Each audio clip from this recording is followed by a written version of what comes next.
முருகப்பெருமானுக்கு தேர் திருவிழா அப்படிங்கிறது வந்து ரொம்பவே விசேஷமாக வந்து கொண்டாடப்படுது. இதோட சிறப்பம்சங்கள் என்னென்ன சார்? பழனி தைப்பூச தேர் திருவிழாவில் நான் முன்னையே சொன்ன மாதிரி இந்த கார் ஃபெஸ்டிவல்னு சொல்லக்கூடிய ஜெயிச்சவன் ஜெயிக்க போகிறவன் நமக்கெல்லாம் வெற்றியவே கொடுப்பதற்காக வீதி உலா என்று சொல்லக்கூடிய அந்த தேரில் பவனி வருகிறான்.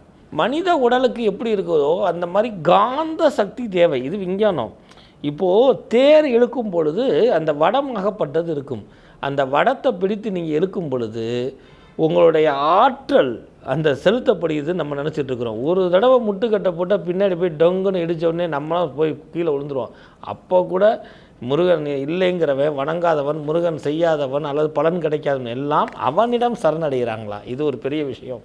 அடுத்ததாக அந்த காந்த சக்தின்னு சொல்கிறோம் இல்லையா, விஞ்ஞானம், அந்த தேரிலிருந்து பெறப்படக்கூடிய ஒரு வகை ஆற்றல் உங்களுடைய உள்ளத்திலையும் உடம்புலையும் செலுத்தப்படுகிறது.